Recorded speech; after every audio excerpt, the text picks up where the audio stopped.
Muy buenas noches, amables televidentes que sintonizan este programa Camaradas todos los miércoles a las 9 de la noche por tu canal Televiaducto Canal 3, el canal de los Mocanos, a través de la plataforma de Dúo Medio. Pues estamos aquí a la mitad de la semana compartiendo este programa enriquecido de muchos temas sociales, políticos y también otro tipo de temas que tienen que ver con asuntos ya directo de la ciudadanía. Así que le damos la bienvenida a nuestro compañero y camarada Gabriel Rodríguez y Ángel Wilfrido Balbuena. Buenas noches a todos ustedes también. Buenas noches, amigos. Gabriel. Gabriel, bienvenido. Me dice que tú estabas por ahí, por los Estados Unidos, Gabriel. No trajiste ni un chocolate. Apenas una semana. No me pongan mala con los muchachos ahí, que eso es verdad. La verdad. Sí. Oiga. Todavía, Gabriel, cuando la gente viaja, todo el mundo está esperando algo. Venden una fundita que trae como 200 chocolates. En Prima, que la compre en Prima. A cada amigo le puede traer. Si la maleta está llena, que vaya a Prima. Si te traje esto. Eso es así, sale más barato comprarlo aquí. Sí, eso es así. Miren, señores, entrando en serio, yo quiero que empecemos el programa de hoy con un pequeño video reflexivo que yo le pasé ahí al director, para que nosotros nos veamos en ese video, posible que nos veamos cómo andamos como sociedad. Vamos allá, señor director. Sociedad en la que la gente quiere la doble moral. Esta es una sociedad en la que la gente quiere dos policías, uno que ponga el orden y otro que me dé un chance. Quiere dos políticos, uno que sea serio y otro que le regale. Quiere dos códigos de ética, que mi mujer sea casta y pura, y que la del vecino sea flexible. Quiere dos códigos migratorios, uno que me permita mano de obra barata y otro que los echen de aquí a toda la gente emigrante. Es difícil, la gente quiere cumplir con la ley, quiere mejora salarial, quiere empleo, pero no trabajo. Queremos justicia, pero solo si no nos afecta. Buscamos moral, pero que no nos incomode. La doble moral es el espejo que refleja nuestras propias contradicciones. La verdadera pregunta es: ¿estamos dispuestos a mirarnos de frente y cambiar, o seguiremos eligiendo la comodidad de la hipocresía? Porque el cambio que pedimos afuera empieza adentro. ¿Y tú qué piensas de esta doble moral que nos rodea? Deja tu opinión en los comentarios. Bueno, Balbuena, ese video realmente, en pocas palabras, tiene muchas cosas que decir. Y fíjate, como bien él decía, esa doble moral es la que se alimenta por la hipocresía del ser humano. Y fíjate que da pena decir, en estos casos, ahora que ya, en el caso particular mío, que estoy incursionando en el ámbito político, da pena ver cómo los políticos que nos han gobernado durante varias décadas, ¿verdad? Como lo digo, varias décadas, y actualmente existen políticos tanto del partido oficialista como de la oposición también. Se da mucho este tema de ejercicio político de la doble moral. Y más sin embargo, vemos cómo entonces los propios ciudadanos todavía siguen cayendo en esas trampas de ver cómo todavía se creen esos políticos que viven prometiendo y ofreciendo. Y yo sé, Balbuena, por qué tú pones ese tema. Trae ese tema por lo que pasó, sobre todo en este país, con el caso de Odebrecht y lo que vimos que ocurrió antier aquí en las noticias, donde vimos la condena del expresidente Toledo, como fue condenado a 20 años y unos meses ahí por el tema de la corrupción que apadrinó y que él mismo sopaló en el caso del tema de Odebrecht. ¿Qué te parece eso, Balbuena? Dime, yo sé por qué tú lo trajiste. Sí, realmente nosotros vemos cómo los problemas del presente a veces no se buscan las causas, los hoyos fiscales de dónde vienen. Y en el caso específico de los sobornos de Odebrecht, que fue algo escandaloso a nivel mundial, y hay que decir las cosas por su nombre. Lo que pasó en nuestro país, nosotros se lo debemos prácticamente a dos personas.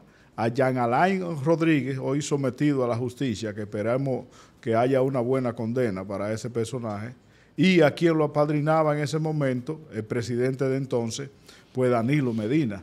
porque las mismas pruebas que consiguieron los fiscales del Perú para condenar a Alejandro Toledo y a otra persona, fue la misma prueba que pudo tener acceso Jean Alain Rodríguez, pero sabemos lo que él hizo con esa prueba, cómo manipuló la instrumentación de ese expediente para que, habiendo la compañía declarado que, bueno, dio 92 millones de dólares en soborno, pero el mismo Ángel Rondón se burlaba, ¿cómo es posible que hay un sobornador, pero entonces no aparecen los sobornados? ¿Y por qué realmente se caen esos casos? Porque las pruebas no fueron tan apremiantes como se presentaron en el Perú, con testigos directos que prácticamente dijeron todo el dinero de unos 35 millones de dólares se le acusa de haber recibido a Alejandro Toledo por propiciar la aprobación de una obra muy importante que era la conexión de una carretera, una autopista con Brasil y el Perú. Entonces, cuando relacionamos lo que ha pasado con la corrupción años por años en este país, entonces nos vamos a la actualidad y vemos entonces por qué el déficit fiscal, por qué los recursos no le dan al gobierno para manejar y dar los servicios con los cuales se compromete y a los cuales tiene la responsabilidad, y tiene todos los años que acudir a un préstamo tras otros préstamos. Se habla de que el gobierno tiene que erogar cerca de 250,000 millones de pesos solamente para pagar los intereses de la deuda pública. Al parecer, ya esa capacidad de endeudamiento pues está llegando a un límite, y entonces llega un momento en que las posibilidades de manejar el gasto público y mantener la economía en obras y cosas del gobierno, pues parece que se le está acabando. Es lamentable que en el caso de Odebrecht nosotros no hayamos podido tener ningún condenado. Obviamente sabemos que esas acusaciones, la presentación de esas acusaciones ante los tribunales se debió a una presión del gobierno norteamericano por intereses económicos.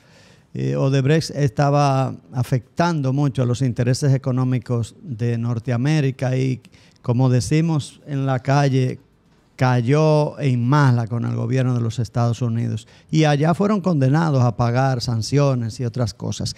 Entonces, siendo el gobierno de Danilo Medina prácticamente obligado a presentar un expediente contra esa compañía y contra los que se entendían que habían actuado en actos de corrupción, que habían sido sobornados, que habían repartido y recibido dinero de esa empresa, pues aparentemente el gobierno hizo un show. Todos recordaremos eso. Se presentaron unos que eran, otros que no eran, y unos cuantos de los que se presentaron pues gritaron y amenazaron. Nos acordamos del caso de Temístocles Montaz. Parece que dijo, bueno, si me acusan a mí, si me llevan, pues yo hablo quién es más. Y eso se quedó todo ahí en una nebulosa. En definitiva, no se condenó a nadie por ese caso, y algunos acusados que uno entiende que sí, que tuvieron que tener responsabilidad, porque las fortunas que exhiben no es posible exhibirlas a menos que no sea que se haya recibido mucho dinero de manera ilícita. Eso en todo el país es de la vista de los que habitamos aquí. Aspiramos a que en este país, en un día no muy lejano, la institucionalidad llegue y que la justicia pueda actuar, que podamos tener representantes del Ministerio Público que actúen conforme a la ley y en beneficio de la ciudadanía para ver cómo se recupera lo robado. Ya sabemos, Jean Alain, nombrado por un gobierno que prohijó la corrupción, que se hizo de la vista gorda, pues sometió un expediente muy débil, al cual la actual procuradora, cuando aún no lo era, dijo que ese expediente, si se sometía a la justicia, no iba a lograr ninguna condena y hasta ahora ha sido así. Muy lamentable.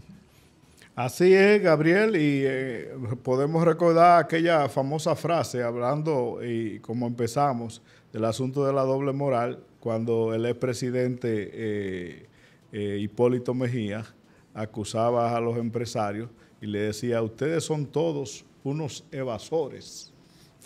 Y esa frase viene a colación a raíz de que hoy el presidente Luis Abinader se ve compelido a tener que retirar el proyecto de reforma fiscal y principalmente, aparte de esa vista pública que se dieron en el Congreso, donde participaron ciudadanos de diferentes grupos, pero que no tienen que ver, no están ligados directamente a ningún partido de oposición.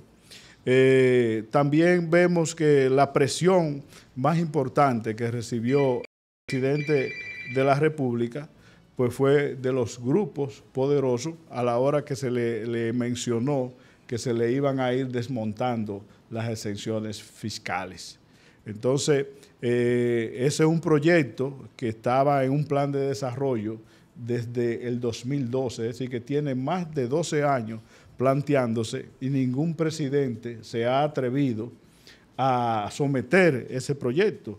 Luis Abinader pues tuvo la responsabilidad porque eso sabemos que la reforma, un proyecto de reforma fiscal tiene un costo político, pero a mi modo de ver, la forma de cómo fue elaborado, de cómo fue introducido y por dónde se empezó, quizás no fue la más adecuada para que el gobierno pudiera contar con el apoyo de la gran mayoría de la población, porque a la gente inmediatamente lo que le meten es el cuco, que le van a subir el arroz, que le van a subir la habichuela.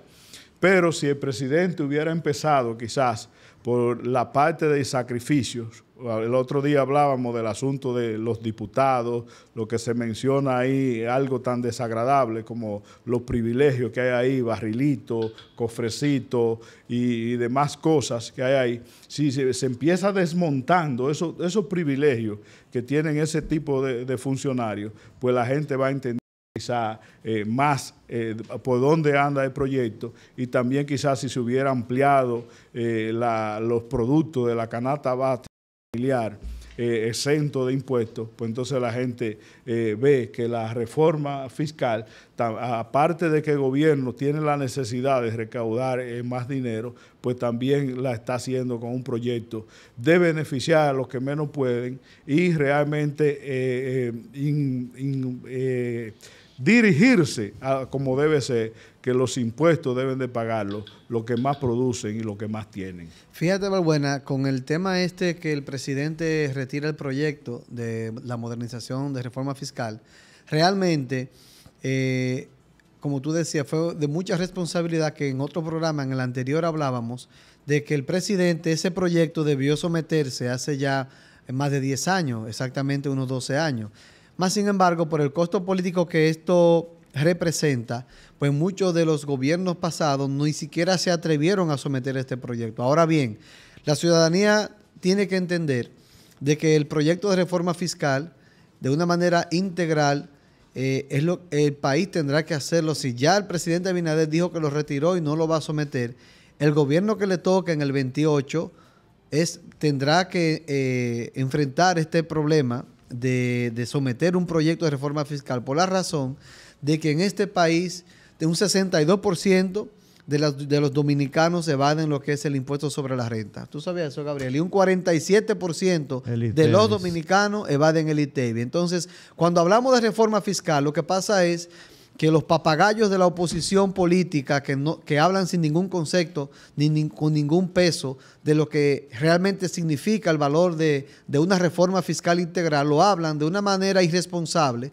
porque no tienen ningún material para poder hacer oposición y es muy fácil venir ahora a atacar del todo de ese punto de vista. Ahora bien, no es un secreto para nadie o más bien es un secreto a voces, de que los dominicanos tarde o temprano tendrán que enfrentar una reforma fiscal y ojalá lo hagan de una manera integral. Fíjense que con las vistas públicas, el presidente más el propio gabinete y sus asesores que decidieron someter el proyecto al Congreso, también lo deciden retirar, pero a sabiendas de que el que sabe un poquito de economía ha externado y ha demostrado de que el proyecto de reforma fiscal tarde o temprano tendrá que ser necesario para la economía sanar un poco o mantener saludable la economía dominicana. Más sin embargo, soy de los que digo que para que este proyecto pase, tiene que haber primero un sacrificio por parte la parte del Ejecutivo, es decir, de parte del oficialismo, como decía Balbuena, a nivel del Congreso, de sacrificar esos privilegios y tratar de controlar esas exenciones que los gobiernos otorgan, sobre todo los grandes empresarios. Pero también hay que tener claro de que ningún gobierno sobrevive a base de subsidio, a base de préstamo, a base de malgastar el gasto público y a base de no tener una economía productiva, sobre todo que aumente lo que es el valor del PIB a través de una producción orgánica, de una producción integral interna en un país. Si seguimos atentos a préstamos, malgastando dinero, no cayéndole atrás a la evasión, a la elusión, que aquí, miren nada más, fíjense nada más en lo que son las declaraciones juradas, que son un circo. Fíjense cómo la mayoría de políticos que declararon y que de los que entrantes y los salientes, esto es un circo, porque esas declaraciones, si se investiga a fondo, no es posible que personas, ex legisladores, ex alcaldes, ex funcionarios de posiciones importantes no declaren un patrimonio llegando a 30 millones de pesos. Eso es mentira, eso es pura mentira. Entonces, eso nada más lo hacen esas declaraciones para evadir impuestos. Y lo primero que están evadiendo son esos grandes ex funcionarios y políticos actuales y salientes del erario público cuando no declaran adecuadamente lo que tienen que hacer. Más sin embargo, ahí existe el término elusión, porque no muchos pagarán, otros evaden, otros pagarán lo que no deben pagar, ahí que cabe el término de elusión, y el que no paga, pues es lo que le cabe el término de evasión. Entonces, de eso, Gabriel, es que está lleno y Balbuena, y usted, amable televidente, de eso es que la DGI, yo estoy de acuerdo, tienen que mandar, informar, no cuántos perros, pastores alemanes y Doberman, y caerle atrás a esos evasores, que sobre todo los evasores, que le encanta y han vivido bien de este país, sobre todo grandes empresarios que se han hecho de dinero y requete ricos, atento a eso. Y eso no es un secreto para nadie, eso es así. Entonces, el gobierno, si fue responsable el presidente de someter este proyecto, que muy bien hubo muchos planteamientos coherentes en cuanto a que por qué planteaba la ley de modernización fiscal si no limitan o disminuyen la reducción del gasto público, eso es cierto, pero no menos cierto es que muchas personas hablaban de este tema simplemente para caer en el plano político porque la oposición no tenía un tema específico, más sin embargo le caen arriba a ese tema de la modernización fiscal. Entonces, hay otros temas. Miren, ahí pasó la ley de... Quiero referirme a algo, doctor, antes de pasar a otro tema, porque se ha planteado que muchos opositores tomaron el camino de siempre, de pretender aprovechar la circunstancia para criticarlo, el entonces proyecto que se sometió, como también criticaron el hecho de que el gobierno, oyendo los diferentes sectores protestando, lo retiraran. Eso es una inconsecuencia propia del circo político nuestro. Sin embargo, uno de los políticos que sin hacer mucha bulla ni discurso de barricada fue contundente y le dijo al gobierno que estaba tomando el camino equivocado fue el doctor Guillermo Moreno. Inclusive haciendo acopio de las propias declaraciones del ministro de Hacienda del actual gobierno, es que da Guillermo el dato de que el 45% del ITEVIS no se está cobrando, es decir, que se está evadiendo, y el 62% del impuesto sobre la renta. Dijo Moreno que si el gobierno eficientizara esa evasión de esos dos recursos, y de ciertas exoneraciones y cosas que habían por ahí, contratos graciosos o exoneraciones graciosas, se podían obtener 855 mil millones de pesos, lo que equivalía a unas 8 veces más que lo que el gobierno estaba pretendiendo recaudar con el susodicho proyecto de modernización o de reforma fiscal. De manera que nunca otras personas lo han hecho, otros gobiernos. No negamos que el gobierno fue, digamos, un tanto responsable en querer aterrizarnos, pero no es verdad que es por esa vía de más impuestos. Nosotros creemos en un gobierno de leyes, no de hombres ni de circunstancias momentáneas. Entonces, sin tener que modificar nada ni crear nuevos impuestos, ahí están las herramientas para que el gobierno, a través de la DGI y del propio gobierno central, recupere mucho dinero que no lo está recuperando. Así es, Gabriel. Realmente la suerte que los técnicos que tiene Abinader, pues no son médicos, no son neurocirujanos como el doctor aquí, porque tampoco tú puedes estar a cada rato amagando y haciendo unas cosas sin prepararla bien. Porque a todas luces, nosotros incluso los que apoyamos y todavía seguimos apoyando al presidente Luis Abinader, que no, eso no quiere decir que yo apoye como tal al PRM. ¿Y tú sabes por qué digo que apoyo al presidente Luis Abinader todavía? Porque el fracaso de este presidente es el fracaso de todo un pueblo dominicano que cree y creyó en un cambio con relación a los gobiernos que le antecedieron al presidente Luis Abinader. Entonces, debe el presidente o buscarse mejores asesores y articular mejor esos proyectos para que la gente pueda digerirlo. Porque, por ejemplo, uno de los principales medios de evasión y por donde yo entiendo que ellos cometieron un error es con el asunto del IPI, de querer bajar el valor de un inmueble para que la gente empiece a pagar el impuesto sobre la propiedad inmobiliaria. Cuando aquí hay muchísimas propiedades, casas, edificios de toda índole que están subevaluadas y así están registradas en impuestos en la DGI. Entonces, simplemente si se hace un inventario de todas esas propiedades y se le actualiza su valor al día, entonces no hay que cobrarle el IPI a los infelices que tienen apartamenticos de 5 millones de pesos que vale cualquiera. Mira, en la forma como el gobierno se proponía cobrar eso del IPI, cae lo que tú dices, o sea, cobrar lo menos, pero seguirse tapando la vista a las grandes propiedades. Entonces, yo de manera particular, mi propuesta es la siguiente. En España dio muy buen resultado lo que fue la amnistía fiscal. Y luego de esa amnistía fiscal, entonces la penalización de la evasión. Porque aquí hay muchísimos muchachos egresados de la carrera de licenciatura en contabilidad que se pueden formar como técnicos y ponerlo a trabajar en la DGI para caerle atrás a los evasores.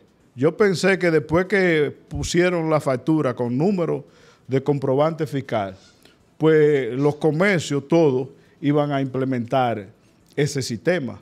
Pero en la mayoría de comercios que venden millones de pesos, te hacen factura por la izquierda.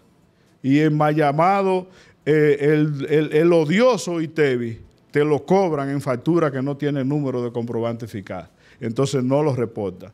Y yo pienso que la reforma fiscal, ese proyecto de reforma fiscal no es necesario si el gobierno se empeña en ser eficiente en caerle atrás a los evasores y recaudar y poner a pagar impuestos realmente a los que tienen que pagar impuestos. Amnistía fiscal, penalización de la evasión y eliminación de manera gradual de las exenciones fiscales. Vámonos a una pausa.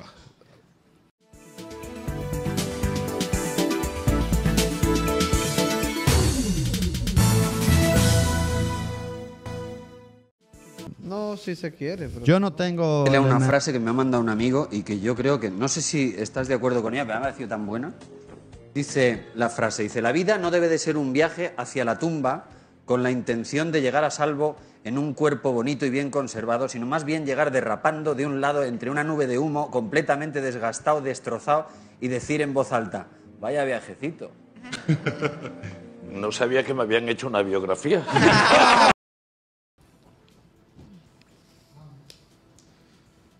Así es, aquí estamos con ustedes. La vida también hay que vivirla alegre, hay que vivirla contento, porque el objetivo del ser humano aquí en esta tierra es ser feliz y tratar de que los demás lo sean también.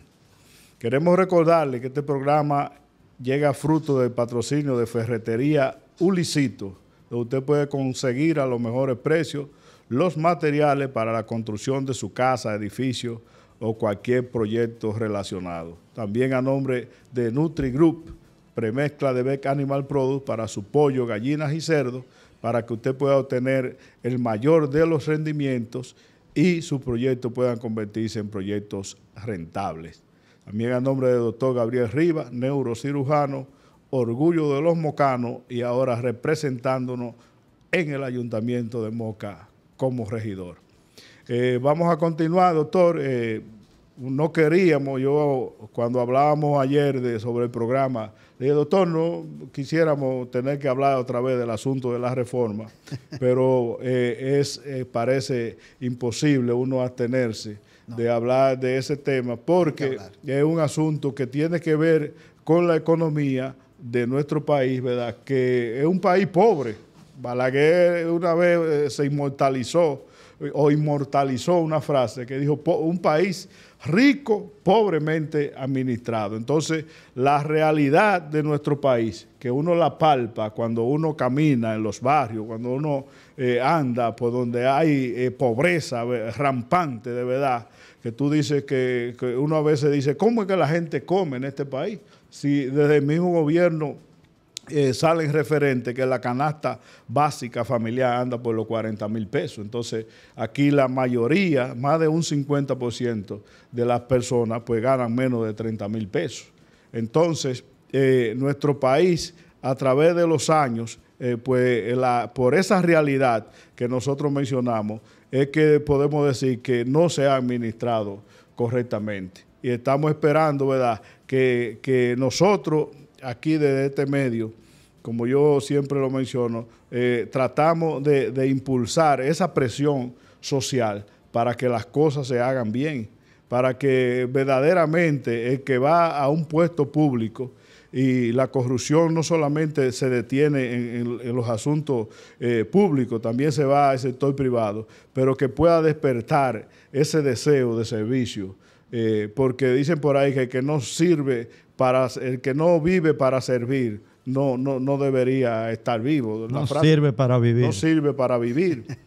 Y realmente ese es nuestro objetivo, ese es nuestro norte, de venir cada semana a este programa para tratar de impulsar que se hagan cosas para en mejoría del pueblo, para que el nivel de vida, para que ese crecimiento sostenido durante los últimos años, siempre que un 5, que un 7, que un 8, pero uno no ve que se refleja en la calidad, en elevar esa calidad de vida de la mayoría de nuestros conciudadanos. ¿Tú sabes por qué es lo que pasa, Valbuena, Gabriel, y amables televidentes? El problema es que existe una idiosincrasia terrible en lo que es el sistema político dominicano. ¿Por qué?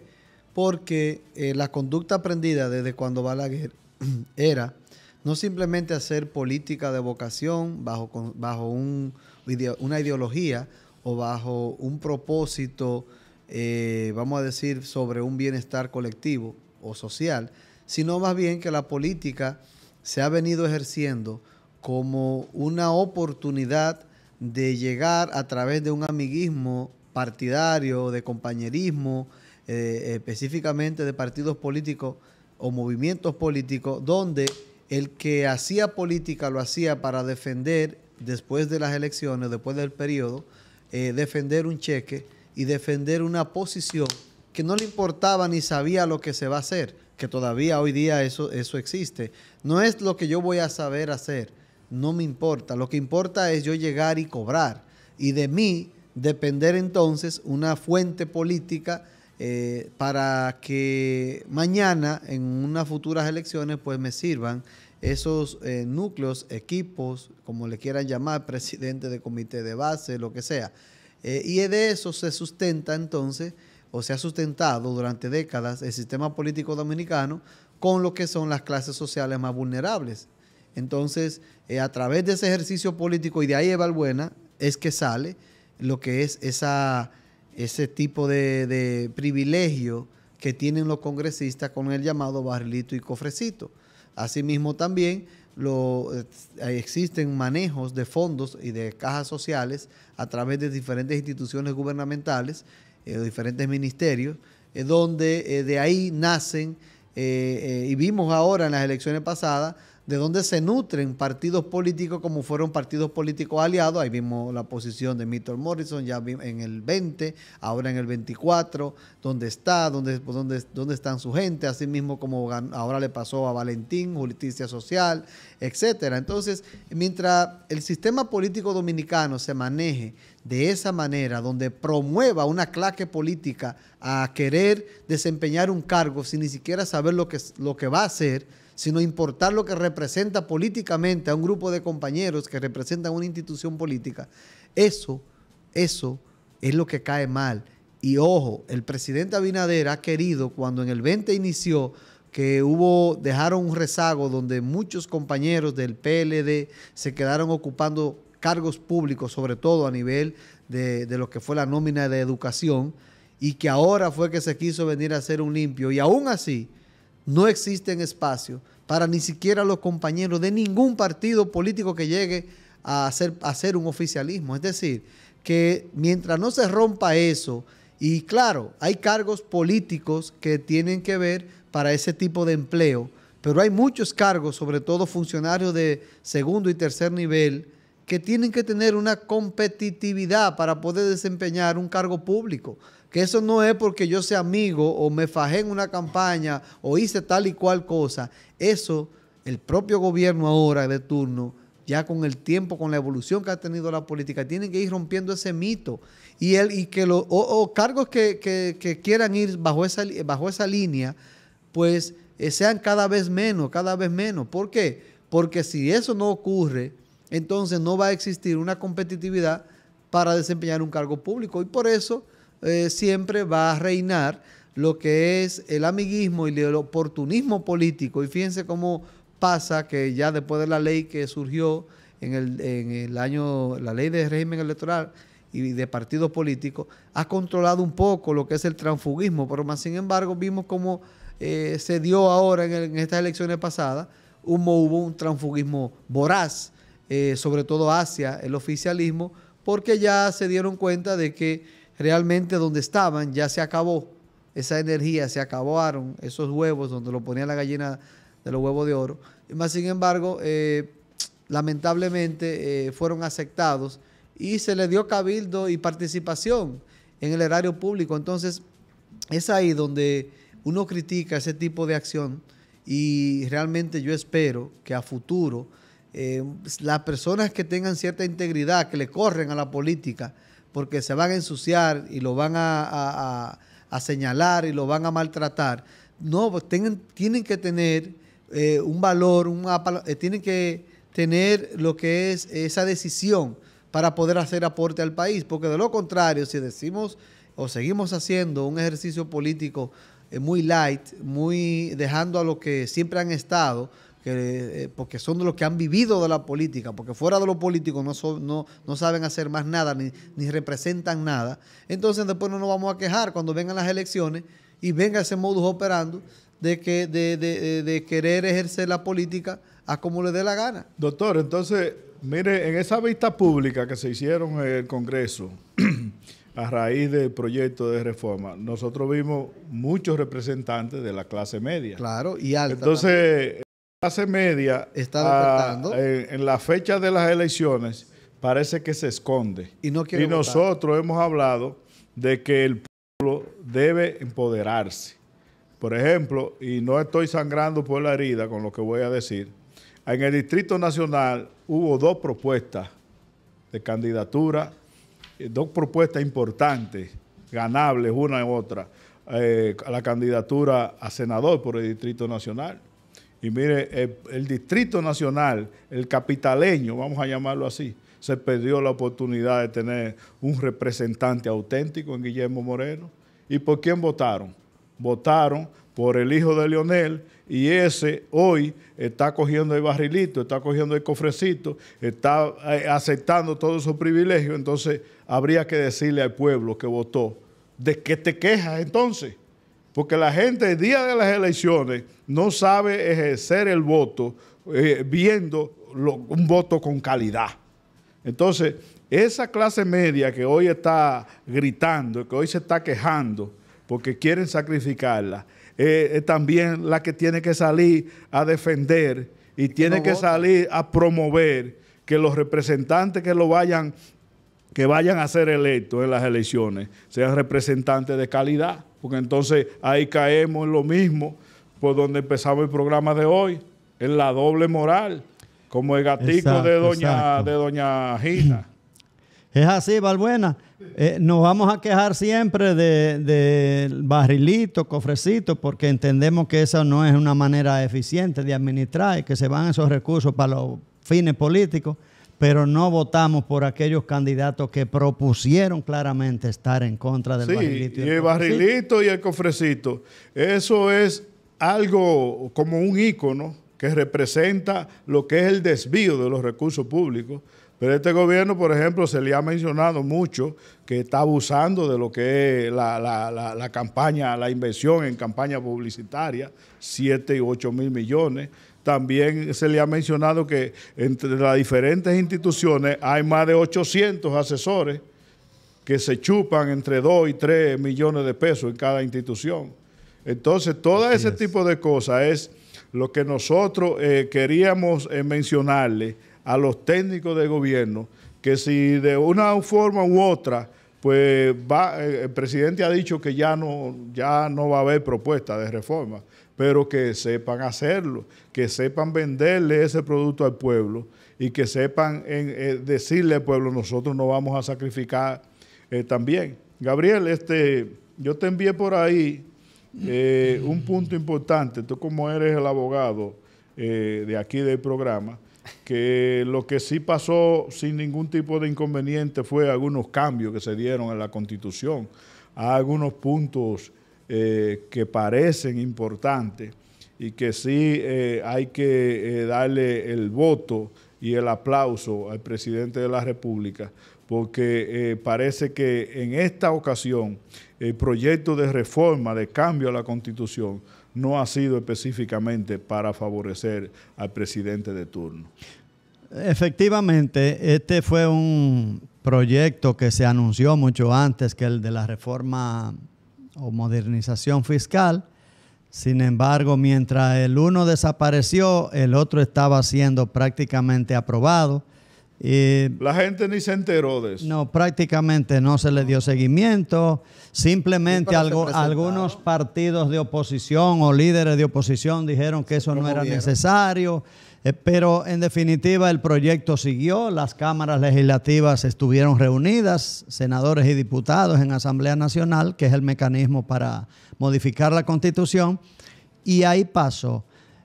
Hay un artículo relevante que tiene que ver con el ámbito político, que es el de la prohibición de la reelección presidencial y vicepresidencial luego de 2 periodos consecutivos. Aquí se ha hablado mucho, hubo otras reformas que trataron de impedir eso, después vino una contrarreforma en otro gobierno y al fin se permitió hasta que finalmente ya está prohibido constitucionalmente. Hay otra parte que tiene que ver con lo político y es la unificación de las elecciones presidenciales, legislativas y municipales.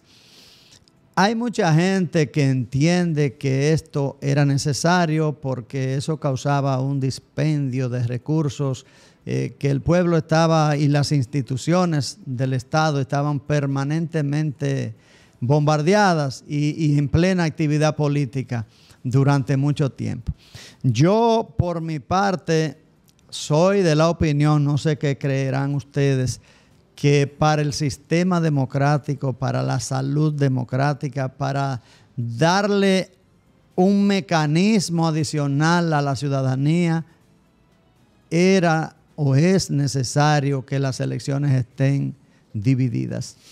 Lo que ocurre es que nuestros actores políticos que han gravitado a través de los partidos dominantes y que han ejercido el poder, nunca han tenido el propósito de hacer cumplir la ley electoral ni los reglamentos, y por eso ni siquiera la Junta Central Electoral ha podido, porque la Junta Central Electoral no es más que el resultado de un acuerdo entre los partidos dominantes para repartirse los jueces. Y obviamente a ellos no les ha interesado actuar en esa parte de hacer cumplir la ley ni los reglamentos electorales para que se respeten los espacios, para que cada partido vaya a ejercer en los diferentes periodos de campaña conforme a la ley, respetando la ley y los reglamentos.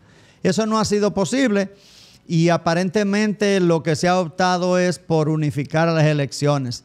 Sin embargo, yo creo que eso democráticamente no pienso que es lo más recomendable, porque qué bueno que usted tenga un presidente que tiene una mayoría o una cantidad de senadores y de síndicos, y si no lo hicieron bien, si no lo hizo bien, pues usted vote en unas elecciones separadas en contra de los candidatos de ese gobierno, o en sentido contrario. Si un partido tiene una determinada cantidad de alcaldes y esos alcaldes no han hecho un buen trabajo, pues en la siguiente elección presidencial, pues negarle el apoyo a ese partido. Yo pienso que es un mecanismo democrático que nos han quitado.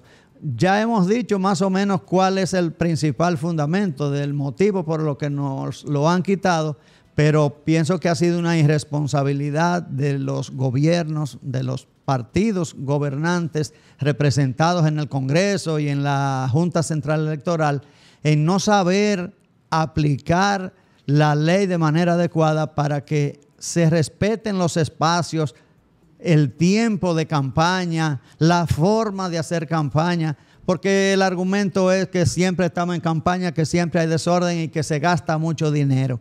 Sin embargo, nuestra ley y muchos reglamentos son claros, limitando esa disponibilidad, ese dispendio de recursos y limitando también la forma en que se hace. Pero Gabriel, acorde a los resultados, lo que se pensaba era que no iba a haber arrastre.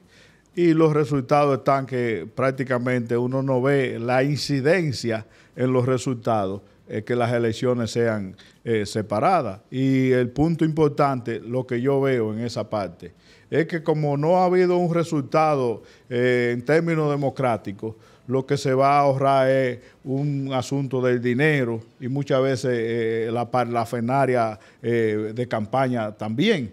Entonces, Gabriel, en el punto que tiene que ver con el nunca jamás, que el presidente, en el caso, no sé si es transitorio, que tiene que ver con el presidente Luis Abinader, que no se podrá presentar jamás como candidato a la presidencia ni como candidato a la vicepresidencia. Cuando dice transitorio, eso ¿qué no, es lo que quiere decir? Eso no es transitorio, eso es definitivo. No, eso no es transitorio. Cualquier otro no gobernante que surgiera... Transitorio porque le afecta al gobernante que está. Ese sería el sentido. Y lo cual, esa es una de las partes que más favor ha obtenido el presidente con ella, al decir que lo ha hecho bien, porque él pudo haber dejado eso como una posibilidad y sabe Dios si querer repetir en el 28. Sin embargo, él estando en pleno ejercicio de su periodo, pues ha limitado eso y eso habla bien. Pero es para todos. De aquí en adelante, todo gobernante que agote 2 periodos consecutivos no podrá volver a postular. Lo que pasa es que para el 28 se van a reducir los 20 diputados que se aprobaron y para el 32 es que entonces se van a unificar las elecciones por la razón de que el periodo constitucional termina en agosto.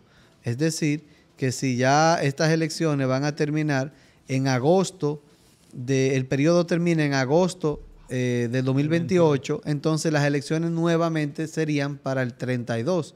Esa es la razón, Balbuena. Sí, nos vamos a ir a una pausa y vamos a venir con la última parte del hay otros programa. puntos de la reforma que podemos tratarlo brevemente ahorita. Bueno, volvemos.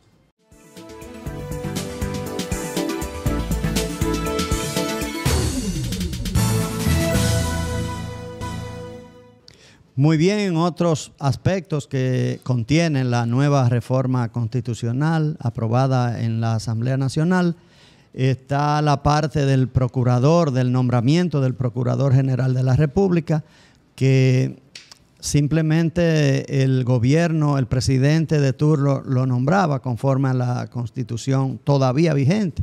Ahora en esta nueva reforma se contempla que el presidente, dentro de los 90 días de asumir el poder, podrá presentar una terna al Congreso Nacional o al Consejo de la Magistratura, y entonces a partir de ahí se nombraría el nuevo procurador.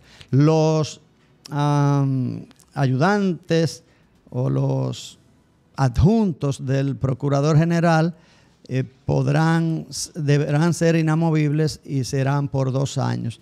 El Consejo de la Magistratura establece que lo va a componer entre los que ya están, en vez del Procurador General, lo va a componer el presidente del Tribunal Constitucional. Esa es una de las nuevas. El procurador es nombrado por 2 años también. Sí, 2 años. Sí. A mí me gustaría que fuera por 4 años. Bueno, honestamente, al esto ser tan rápido, yo vi que eran los adjuntos del procurador, pero que eran por 2 años. No estoy seguro si el procurador. No sé, Gabriel, si tú viste eso. Yo, si no mal lo vi, creo que sí. Bueno, lo podremos confirmar después. Sí. Pero sí, realmente, al igual que los jueces de la Suprema Corte y de otros altos tribunales, 2 años es un periodo muy corto. Deben ser, ojalá fueran 4 años. Después que a mitad de periodo va y entiende que el procurador se está portando mal en términos de sus intereses, entonces ya tú sabes lo que pasa. No, por porque eso la que te ley, digo que me gustaría que sea por 4 años. Sí, y la ley siempre ha establecido que por faltas graves se pueden hacer cambios en esos nombramientos. Y también una parte criticable que eso se presta a, digamos, al tener esos funcionarios en una inseguridad, porque por 2 años se presta a muchas cosas. Sí, mucho más ahí yo pienso que faltó un segurito. Sí. Y el presidente Abinader va el próximo domingo al Congreso a firmar la nueva Constitución. Se expresó de la siguiente manera el pasado lunes: ahora sí tenemos un verdadero candado, dijo, en referencia al impedimento que tendrán los presidentes para modificar la Carta Magna. Recordamos que en términos históricos, la modificación a la Constitución se ha hecho en 39 ocasiones, en la mayoría de los casos para favorecer al gobernante de turno. La primera en 1854 y la penúltima fue en el 2015. Por eso reconocemos y reiteramos que reconocemos en el presidente Luis Abinader que en este caso pues ha querido que se hagan cambios en la Constitución en favor de fortalecer la institucionalidad del país. Yo creo que sí es loable esa intención. Puede haber sido una iniciativa propia del presidente, lo cual hablaría bien de él, o puede ser otro el motivo. Sin embargo, yo pienso que este tema se trabajó con mucha rapidez.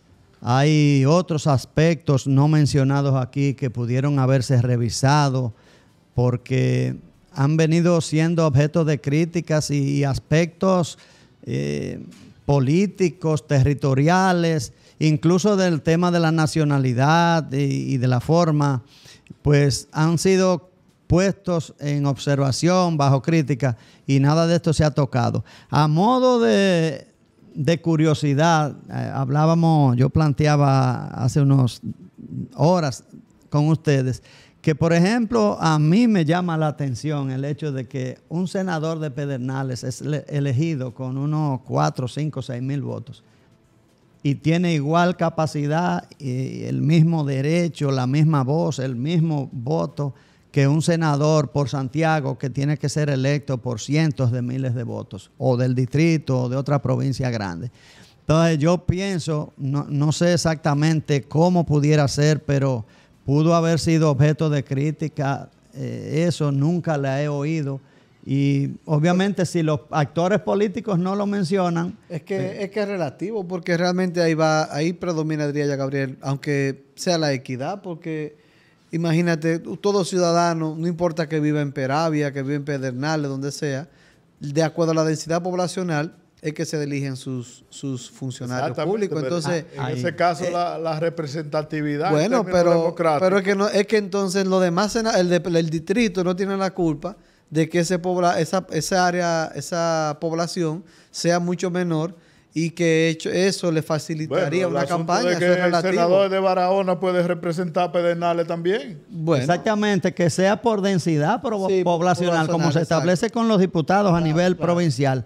Un senador por tantos números de habitantes. Y si en una provincia no hay esa cantidad, pues hasta fusionar, dejar abierta la capacidad, como dice Balbuena, de que por 2 provincias o por 3 de esas pequeñas tengan un solo senador. Yo soñaría con que los senadores se eligieran por región y que las provincias eligieran diputados. Y ahí se acabó el tema de la cantidad. Eso es mucho soñar, doctor. Bueno. Usted dijo soñaría. Es una utopía, pero es lo que yo soñaría. Es mucho soñar. Eso. ¿Cuál es el número que le calculamos el otro día? Que si 11 millones y un diputado por 200 da 110. Y todavía 55 diputados son demasiados, sobran para lo que hacen. Entonces, esa clase política es difícil. Si el pueblo un día no se empodera realmente, es difícil de hacer los cambios que necesita y exige la población para que este país pueda avanzar en términos... Y esto nada más va a cambiar cuando personas de la sociedad civil preparadas, capacitadas, den el paso y quieran participar en política de una manera decente. Pero ahora mismo, con respecto a la reforma constitucional aprobada, prácticamente no hubo debates, no hubo propuestas nuevas, todo se circunscribió. Es que tú has visto que lo que se llama la oposición mayoritaria de este país, ¿qué es lo que está esperando? Lo que está esperando es cuando las migajas se le caen al oficialismo, coger eso y hacer noticias y querer hacer oposición. No hay una oposición seria. Pero que eso lo hemos hablado de hace tiempo. La oposición mayoritaria en este momento no está haciendo nada. Simplemente ve las debilidades del oficialismo y crear entonces un rol opositor, y no importa lo que estén hablando, sino fíjate que la reforma fiscal. Hablaban, se criticó, muy bien, perfecto. La echa para atrás el presidente y también llueve en la crítica. Entonces a veces uno no sabe. Sí, pero yo me refiero, con el tema constitucional, yo me refiero voces autorizadas, hubo menos. Estamos de acuerdo, pero prácticamente no se vio nada. Es que lo que hacía ruido era la reforma fiscal. La reforma fiscal se hizo, era lo que hacía ruido. Se hizo al revés. Después que se somete el proyecto es que se quiere hacer un consenso. Claro. Yo sí estoy dispuesto, si el presidente se decide a hacer y llevar un nuevo proyecto de reforma fiscal, yo puedo ayudarle, porque yo estoy viendo que le faltan asesores con sentido común y que conozcan, que tengan baño de pueblo, que conozcan la realidad de este pueblo. Yo estoy dispuesto, presidente. Bueno, y dicen que el sentido común es el menos común de los sentidos. Señores, llegamos ya al final de este programa, donde realmente le damos las gracias a todos ustedes que siempre nos sintonizan por Televiaducto, tu canal 3, a través nosotros de este programa, realizándolo de la plataforma de Dúo Medio, los chicos de Dúo Medio que siempre se portan como caballeros, siempre pendientes a todos nosotros, y realmente ustedes que son los protagonistas más importantes de este programa. Le damos las gracias y nos vemos para la próxima semana, el próximo miércoles. Hasta la victoria siempre, camarada.